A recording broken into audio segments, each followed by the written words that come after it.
Welcome back to Smarter You Media, the only place we know of that guarantees to make you smarter in 2 minutes, or I guess we'll give you your time back, something like that. We celebrate gratitude every day here at Smarter You Media, but today we have an expert, one of the true rising stars at the Rawls College of Business. She's been featured in Psychology Today, Forbes, CNBC. I mean, truly, she is the Beyonce of workplace research. With us today is Lauren Locklear. Welcome to Smarter You Media. Thanks for having me. Excited to be here. It's always nice to be compared to Beyonce. I mean, right? I don't know if I can live up, but I'll put on my Sasha Fierce for this interview. I would like some singing. We'll do a little duet at the end of this whole thing. All right, we spend no time not getting to the 2 minutes. So you brought something that's going to help us, enlighten us, and get us started into our day. So Fabulous Chicken Timer is right here where I get to add 2 minutes.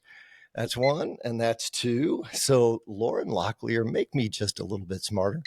Okay. So, what I want to tell our audience today is that we all know gratitude and appreciation are good, but I really want to stress that gratitude and appreciation make even more of a difference in our workplaces than you might think it does. So, we know that gratitude and appreciation are very important to strengthening interpersonal relationships and making our employees feel valued. But the research might suggest and might surprise you just how important these thank yous and I appreciate yous and I see yous are. So, first, some of my research recently has shown that when leaders express their gratitude, it can actually have this cascading effect of gratitude in the workplace. So, a thank you can beget a thank you down the road. So, especially for those high level leaders in organizations, saying thank you publicly where other people can see you and witness that, that can actually beget more of a grateful workplace, trickling down to mid level and lower level employees in that workplace. Sure. And this research also tells us that the reason this happens is it actually allows those employees to see their workplace through a more grateful lens. So we call this grateful attention. It allows individuals to actually notice more things to be grateful for, whether that's their coworker, helping them or saying something nice to them. They're, instead of just looking at it like that's their job, they're going to see this as something that's worthy of a thank you and feel really grateful for that. My research also tells us how to express gratitude at work and how to show people we appreciate them. And so we know that it's really important to do it sincerely, to personalize it, to make sure those thank yous are timely, even handwritten, and not through a platform. That's increasingly happening in the workplace. So true. Oh, look at that. Oh my God. It sounded like you were wrapping up and but our little buddy here wanted to say something. So he went Right ahead on time. and chimed in. Look at that magic 2 minutes. Well, I feel enlightened. And honestly, even just the subtle context, we're going to dive so deep into this. Look out. But anybody, we understand life's busy. If you got to take off, you take off. But we're going to stick around, and Lauren is going to help us understand the impact and reverberation of gratitude and so many other things in the workplace. So we're going to plow directly into that. And here's where I'm going to start. Gratitude is not all gratitude is equal. You said it, you didn't say it that way, but not all gratitude is equal. So when you talk about platforms and things where it can feel almost obligatory, help me with the obligatory part, because I'm in a workplace, somebody sends hey, congratulations to Lauren, who was featured in Psychology Today. And I want to say that's great, but there are 50 of us on there. How do I avoid some of that stuff and find a better way to congratulate you on that, or someone in my workplace on that accomplishment? Yeah, so I think this is actually sometimes one of the first questions I get when I talk about gratitude is, well, how do I not make it seem insincere? Or what about authentic gratitude? And Yeah. I think the workplace is a context where this comes up a lot because it is a unique context that we're in an exchange based relationship with people. We're there contractually. And so we have to think critically about how do we make our gratitude authentic and sincere. And so first, I want to just circle back to the platforms. So we have seen an increase in the sort of platformification of gratitude, that we can automate birthday hellos and thank yous and thumbs ups.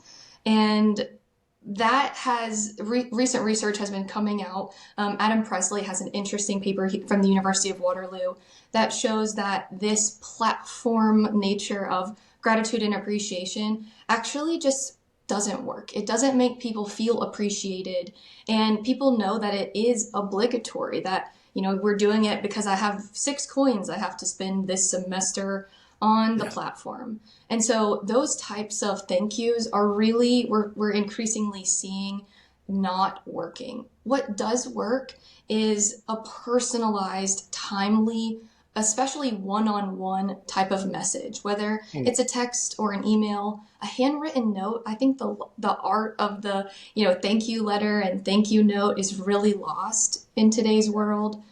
So I always make sure I have a pack of thank you cards with me everywhere I go. Even just a short, couple sentence, thank you so much for having me. I think dropping that off, to someone's mailbox is a Right. lot more sincere, because it shows that you took the time out of your day and had that forethought. But I think the biggest part that's important is to show someone that you are putting the you in thank you.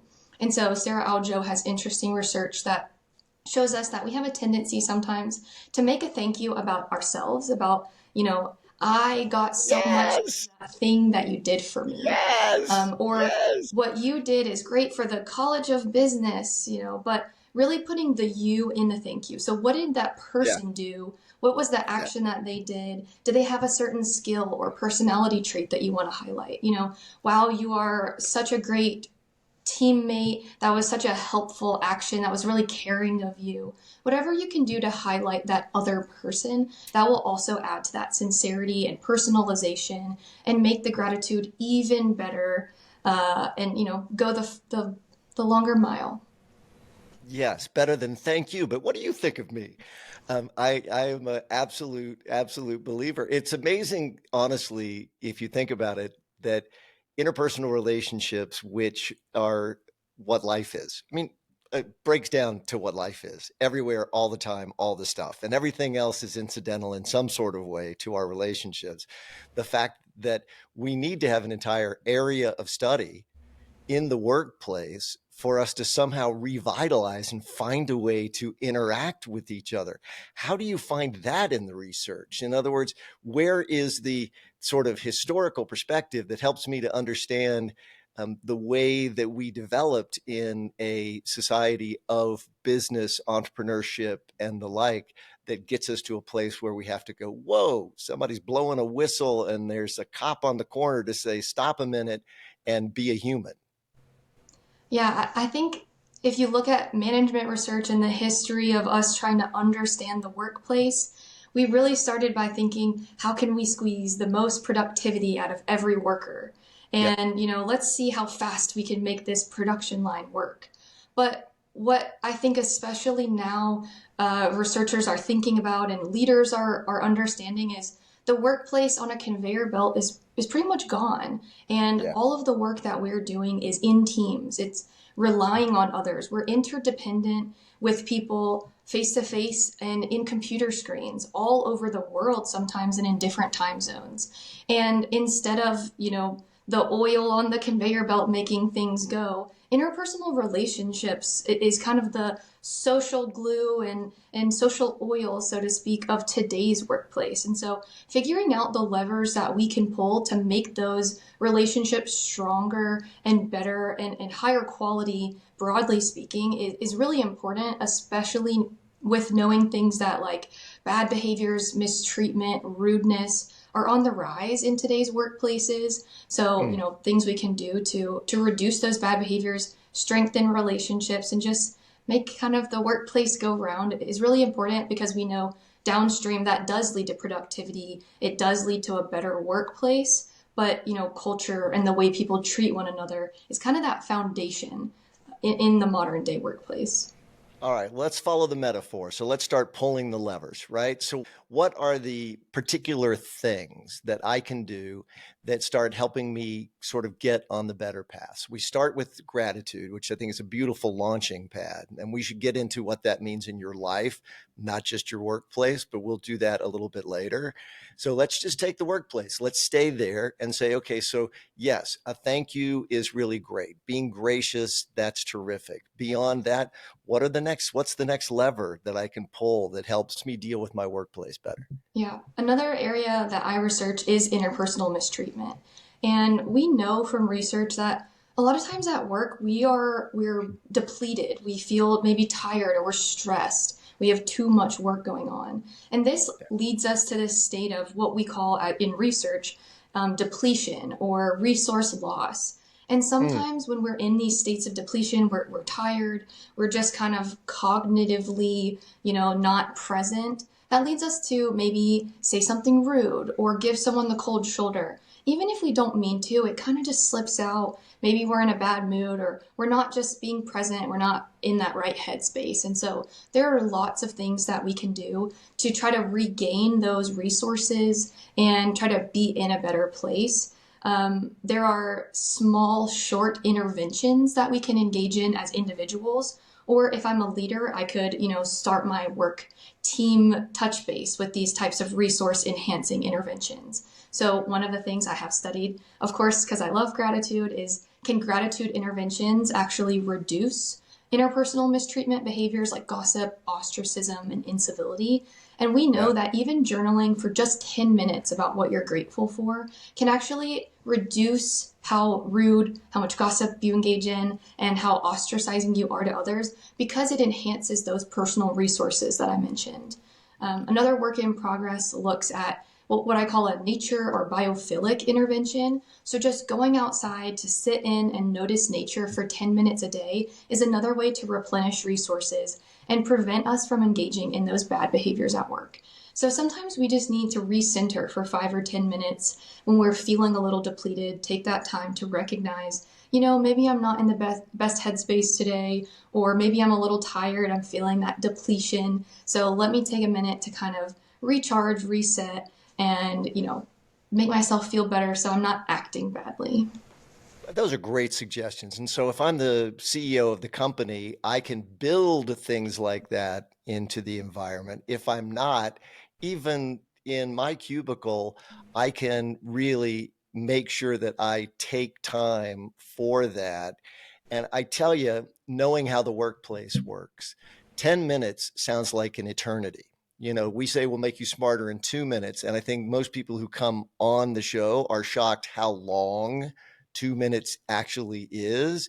Well, 10 minutes is ambitious. I know that I try to sometimes say I'm going to journal for 10 minutes, but there are tons of ways that are even smarter, faster, and might get me there. Help me with some of those. Absolutely. And I know in the workplace, 10 minutes sometimes feels like a lifetime to take a break or something. So we can build Yeah. these small resource enhancement type of interventions or actions into our workday. There's research that shows that even just bringing the outdoors indoors in small ways can help build our resources. So even just having plants and representations of nature like pictures and just greenifying the workplace a little bit can help us just feel a little bit more centered and have those resources. Starting a Yeah. meeting with something that everyone is grateful for is a way to quickly, infuse gratitude into your work team. There's also the ability to kind of make physical space for gratitude as well. Maybe like a kudos or a thank you wall where we just put sticky notes up to say, hey, this person did this nice thing for me. And by making physical space for gratitude, we also kind of make that mental space in ourselves and in our culture for gratitude. There are lots of other small things that I've suggested when I speak with organizations, like a Slack channel dedicated to gratitude. So it's just a quick fire off a message. Hey, Yeah. Steve was so kind and did this really nice thing for me, and I just want everyone to know. And so we can incorporate these really good things into our workplace in ways that it doesn't require us to sit down and stop for 10 minutes. It could take 30 seconds to fire off a Slack message. Yeah, and I love the 10-minute, the idea, and honestly, getting outside, when you talk about that and the impact that has, just no question, right? There's just so much research, so much, yet why we don't do it. If you're going to lunch and you were planning just to stay in the building, but you just build in 5 to 10 minutes to get a little sun, a little vitamin D, a little bit of that, the impact that has on every bit of your being is huge. Exactly. Yeah, And take that lunch outside. yeah, just walk, get out there for a minute. It is impactful. A couple of things that I love, this is part of my own personal practice, includes the simple meditation that's just breathing in. So I breathe in and I breathe out and I smile. I breathe in and I breathe out and I smile. If I do that 2 or 3 times, I feel so much better. And also, neurologists have found that if you look to the left and look to the right 5 times, just do that. It's a brain reset. And I know that sounds kind of crazy, but it just really works. And if you believe it works, it definitely works. Yes, there's a ton of research to support all of these small mindfulness style Yeah. activities. Just taking a second to breathe, 5 things you can see, touch, taste, all of those things. Sometimes that's used like as an anxiety reducer or if you're in cognitive behavioral therapy, but that's also just broadly a mindfulness as exercise that can help Yeah. to replenish your resources. So even just a small 30-second reset can really help to kind of recenter you, make you happier, and then that means you're going to be a better coworker to those around you. Well, I know it's impossible to do research, work on the positive side of all of this and not see the ugly side. So you told us that it is on the rise, challenges in the workplace, which honestly I didn't know. I mean, I would think that, I guess it depends on what time frame you're talking about, but tell us about some of that and give us some tools that equip us to respond reasonably and in the correct way to protect ourselves. Yeah, post COVID, I think we heard a lot about, let's say the airline industry, passengers being Mm, more disorderly or rude to one another than ever. And I think, especially in that post COVID era, people were concerned with their safety. It was more stressful to travel. And then now, I think people, now that, the world is back to traveling and everything, we're like, there's crowds everywhere. This is stressful, going back to the airport and everything. And similarly, in the workplace, maybe some of us got to sit at home for 2 years and then we have to commute every day back into work. So I think there is this sort of readjustment period that people are going through. yeah. And we've seen, I think, this is just some things that people have hypothesized, but it's sort of this readjustment period after COVID that we've seen this spike in kind of bad behaviors, whether that's inside or outside of the workplace, and just small rudeness and gossiping behaviors and things like that. And so I think there's lots of things that we can do to kind of protect ourselves, but Right. also to keep us from being that bad guy that we don't want to see in the workplace. And so Here, here. um, Yeah. anything we can do to strengthen our relationships with others, if we care about the well-being of other people, we're much less likely to mistreat them because that's at odds with us wanting to, want the best for them and wanting to act pro-socially towards them. And so just getting to know your coworkers on that personal level and seeing them as people, as humans, not just the person that does the, accounting stuff in the other department, but really getting to know, hey, you have 2 kids, how are they? Like just taking that extra second to see them as a person rather than just, another cog in that organization. And then, sleep, the research on sleep is so clear that when we Yeah. aren't sleeping well or we're not taking the time to really rest and recharge, that we're going to act badly. And so making sure that we won't be that bad guy by, of course, we're never going to have 365 days of the year where we're feeling great and got 8 hours. But sleep, making that a priority in our lives. And then if we're having one of those days that we're not on our best, then we can take a second to hopefully stop and do some of that recharging that we talked about earlier.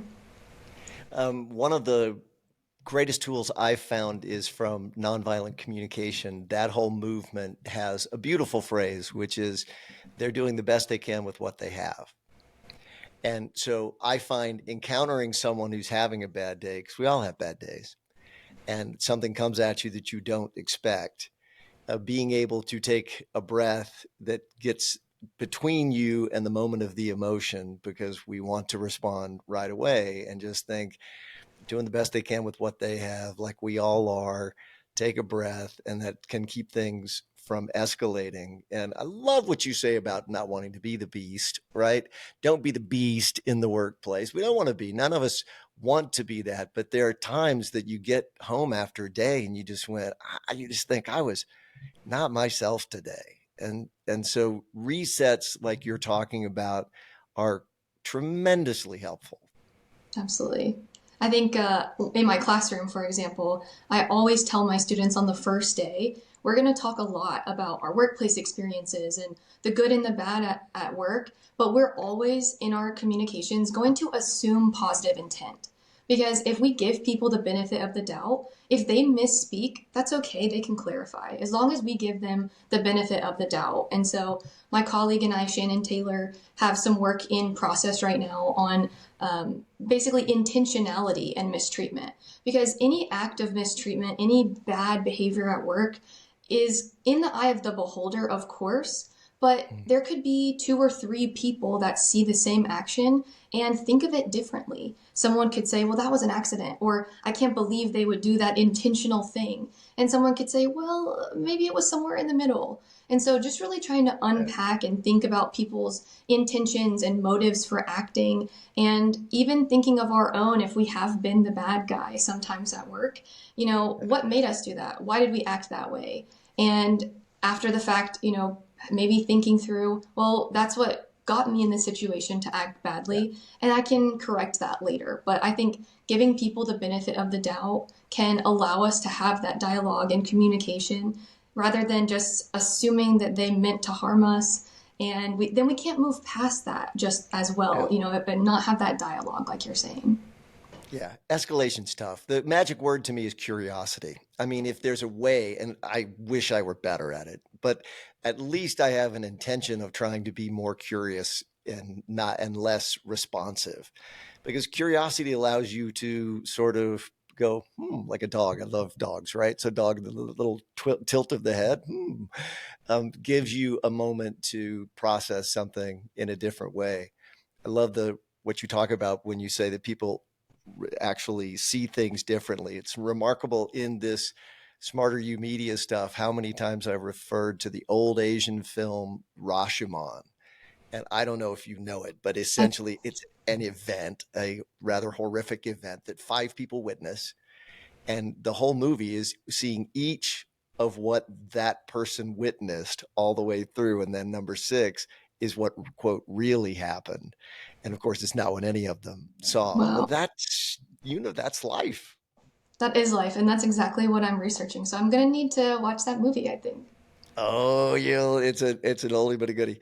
Well, I think we can maybe pivot a little bit to start getting into some of the our individual lives. So I feel like we talk about things because maybe this is how humans have to do it. We sort of divide things, like there's a my life at home and my life at work, and they're somewhat different, but they're they're you, right, and your experience. So when you take something from work home, you're a human. When you bring something from home to work, you're a human. And I think if we think we can separate any of those things, we don't. So what practices in our daily lives can bring us at home in a better way to work, and then when we get back from work, have our resets at home as well? Yeah, I started out this 2-minute talk by saying gratitude and appreciation are even more important than you think they are. And I have a work in progress that shows if we feel grateful at work, even if there are two types of people, there are people who say that they're integrators, that they, like to integrate work and home, and there are boundary separators, people that they want to leave work at home, and those don't cross. Even if you think you're a separator, if you feel grateful at work, you bring that home. You're more likely to express that gratitude to your partner, and that actually downstream will strengthen the quality of your relationship and reduce conflict with your relationship partner. And so even if we think we're leaving work at work, We're typically not, but that can be for Yeah. good things as well, because lots of the research has shown this sort of kick the dog phenomenon that if there are bad things that happen at work, sometimes we bring that home and unfortunately might, take that out on our partner or our kids.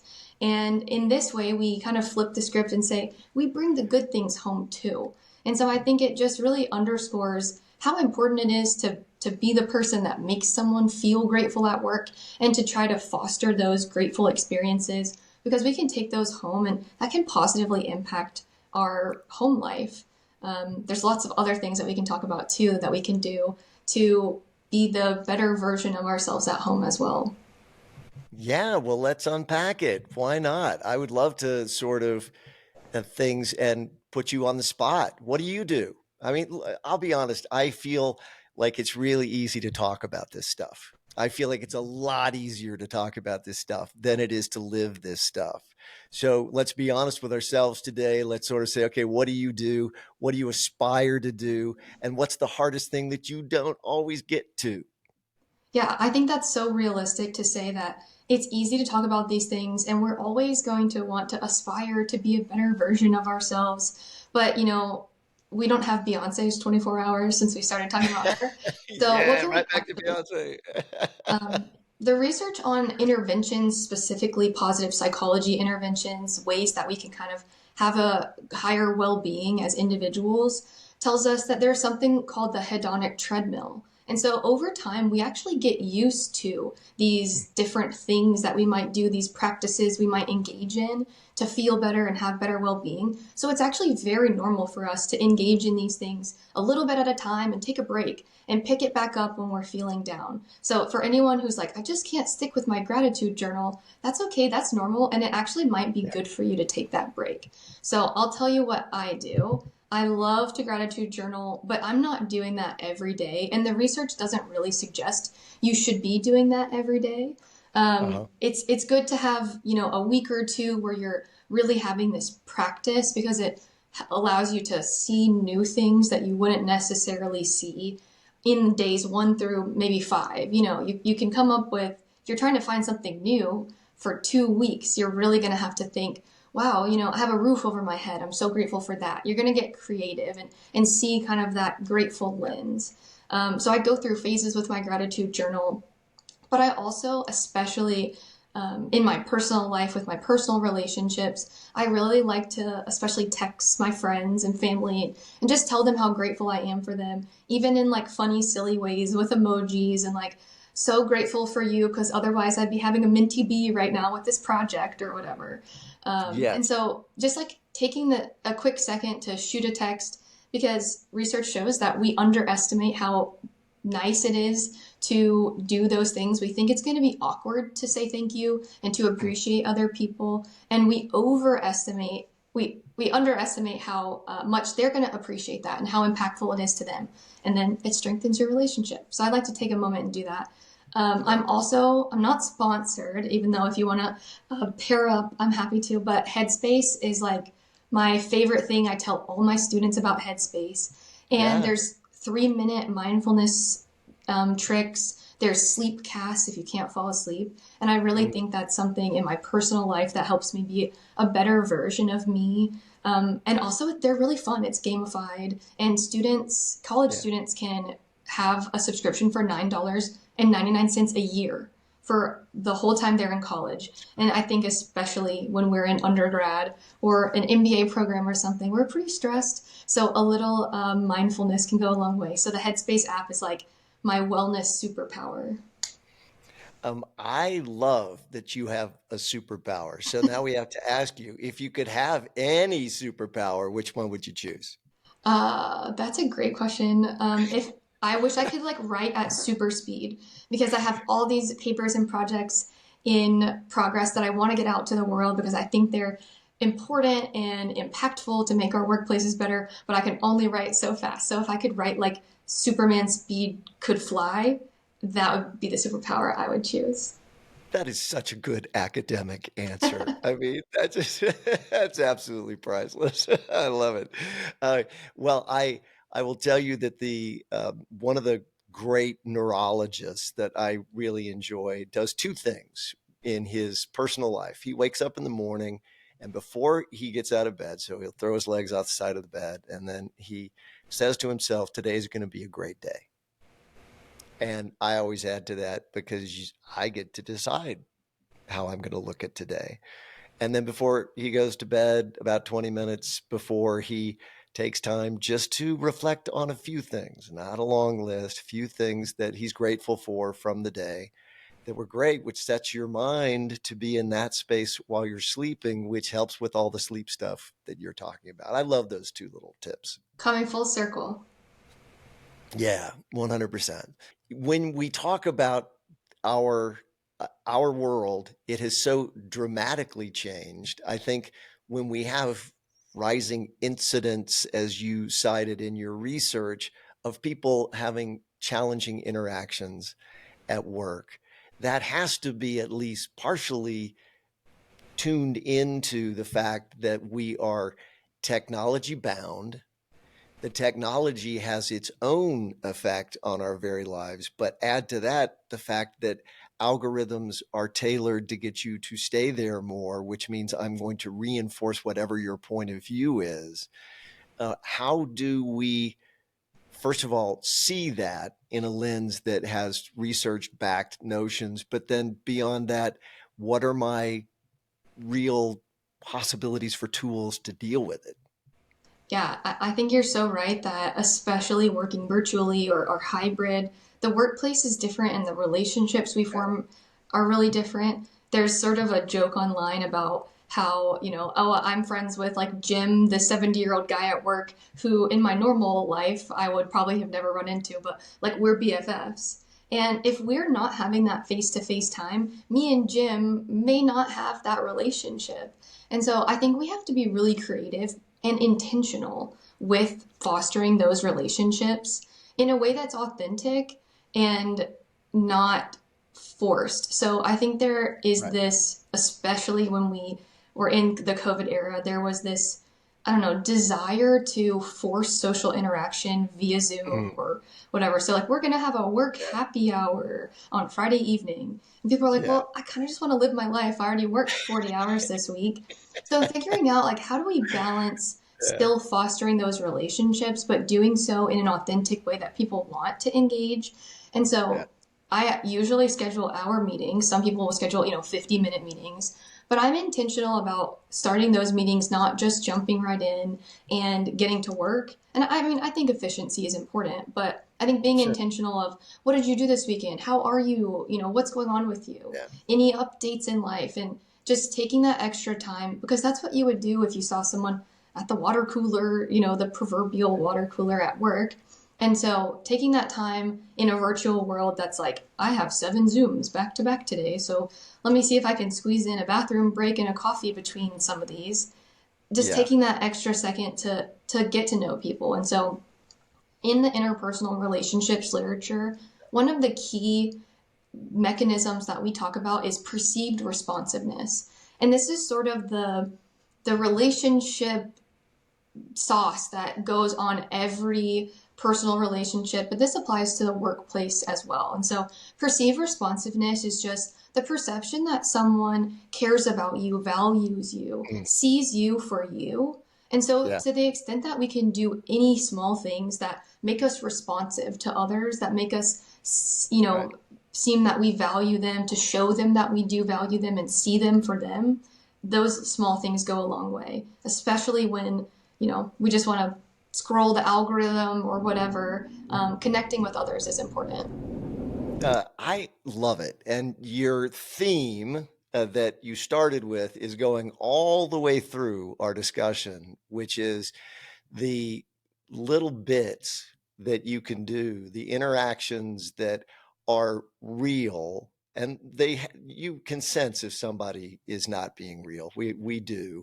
But if the things where you do care and you are curious and you can interact with someone, that feeds the relationship, that really bolsters the other person. But let's not forget that changes you. So when you're taking time to reach out and say, I just want you to know that I really care for you. And for my male friends, I tell them I love them. And that's something that they've gotten used to. And by golly, over time, I get a lot of the, I really love you too back, but that's an uncomfortable place for some people. But that what you give, you get in abundance. Absolutely. And recent research even shows, to take it one step further, of why it's even better than you think it is. If I say thank you to you and there are witnesses, those witnesses also reap that benefit as well. And I think that is probably true for other types of interactions as well. And so it's the workplace is not a vacuum, right? And so for Yeah. everyone around us, they're also going to be benefiting. Yeah, I mean, don't you know that, right? When you say it, so much of the stuff you say, oh, well, of course. But if you walk into a gathering, a lunch or whatever, with a group that genuinely enjoys being around each other, right? If you happen to be somebody who was just wandering by, you do the externality, the positive externality that comes from being around that makes a huge difference. Okay, I'm going to put that in a pocket because I want to come back to that. Okay. And we have to be careful because I'm having too much fun. We could talk for way, way long, but I'm not gonna do that. But I do want to go back to the technology a little bit because I think we opened up a little bit of what I don't hear us talk a lot about, and that is how technology. I hear it divided into two different conversations. One conversation that people have is, "Oh, the technology is so bad." The other one is, "Oh, the technology is so good because of what it does." And I think it's both. And I think that actually reaches not just into the what you do, but our relationships. After we finish here today, I promise you, I will feel like I've had a really wonderful time. And I'm sure anyone who's paying attention and watching this today will feel like, oh my gosh, I feel like I've been with people. I don't think that's not real. I think it's real and it can be really positive.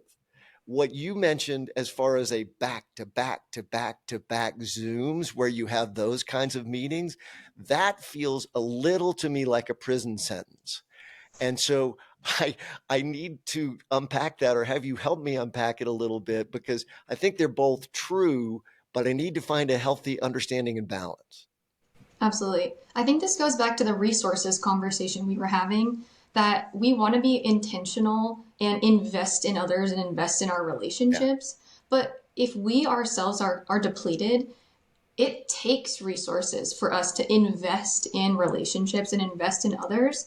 And if we don't have those extra resources to do that, then we're not going to be able to show up our full selves in our fourth Zoom meeting of the day. We're going to be like, my brain is jello. I've been looking into the blue light for hours. Like, I'm barely going to make it through this Zoom. So, first, if to the extent that we can build in a little bit of time and maybe not have 7 back-to-back Zooms. I think some days we just have those types of days, but Yeah. it will allow us to probably be more efficient workers for that day, but also to be better versions of ourselves for those people that we're interacting with. But I agree that there's too much of a good thing in both ways, of like, no technology, well, do I send a carrier pigeon to contact you and tell you thank you? Versus full technology, it's too much of a good thing on either side. And so obviously we need Yeah. to like self-monitor and balance on both ends, but there are great things that come out of having the Yeah. opportunity to be in contact with people at the touch of our fingers, but at the same time Right. that is also bad because I could be on my phone or on the computer for 12 hours a day.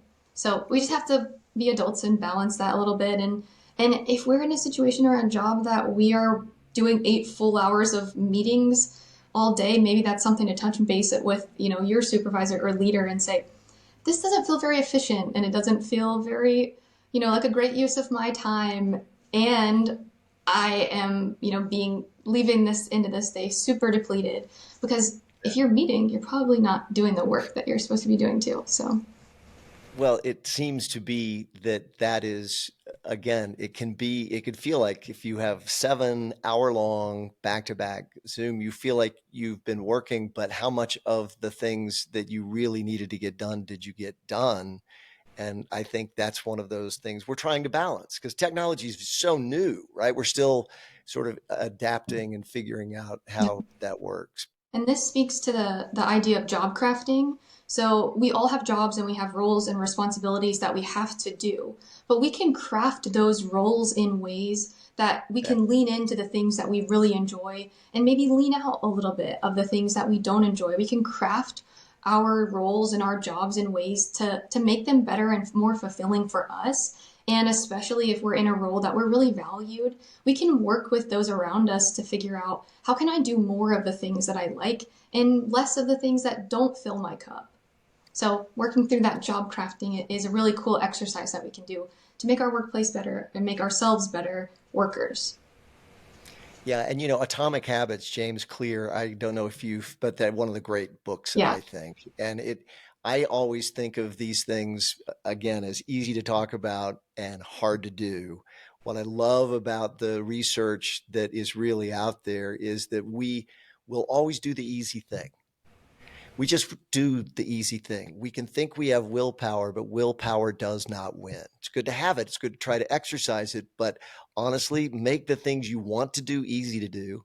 Yes. Make the things you don't want to do harder. I mean, if you find yourself watching or streaming too much, then make it so you have to log back onto your streaming platform. It's amazing how something as simple as that will change your dynamic, because then you can laugh at yourself and go, really, am I going to do that because I need to watch this? No. So find a way to make those things happen, because it helps you set yourself up. Yeah, and even, if we want to do more of the thing that's hard for us, it takes thought and time for us to, write thank you notes or go out of our way to, thank someone, appreciate someone, tell them how much we value them. And so we can even put calendar reminders and, hey, I should probably take an hour on this Friday and write some thank you notes. Or it Yeah. might seem instrumental to us, but it doesn't have to the person that's getting that thank you note or that email that you're writing. And so I always try to even put things like that in my calendar and on my to-do list because I really find those things important. And also, I think if you research gratitude, you have to be a gratitude, so to speak. And putting those things in your Gratitude. calendar is not bad. So, make the time and space just like you would any other task for those good things. You said gratitude. I heard it. I Gratitude, heard you yeah. say it. That is just absolutely fantastic. All right. Well, we could talk forever, and there were many things that I'm sure we can talk about next time you come and spend time with us. You know that we end by sort of asking you to help us curate our information better in the information age. It's sure nice to have people share the things that make their information quest a little better. So, do you have something that you can help us out? I do, absolutely. If you're a manager or leader and you're trying to figure out what types of things can I incorporate to my workplace to maybe build resources, have a little bit more gratitude, or if you're an employee who's like, oh, these positive psychology interventions sound interesting, I want to know more about mindfulness. The Science Templeton Foundation has invested a lot of money in research on gratitude, mindfulness, and workplace interventions. And so they have a full website dedicated just to this type of information called the Greater Good Science Center. And if I'm not Okay. mistaken, I think it's greatergoodsciencecenter.org. And so that is hosted by the Science Templeton, the Templeton Foundation, and it has great resources for leaders and for employees. So definitely check that out. I think it's incredible how much is on there for free. It is an embarrassment of riches, and it is so nice to have you with us today. This has been, I have great gratitude for this. I will send the courier pigeon today to make sure you get the thank you from us. Thank you for showing up. And everybody, don't forget, stay curious, stay open. We'll see you Thanks. next time. Appreciate it.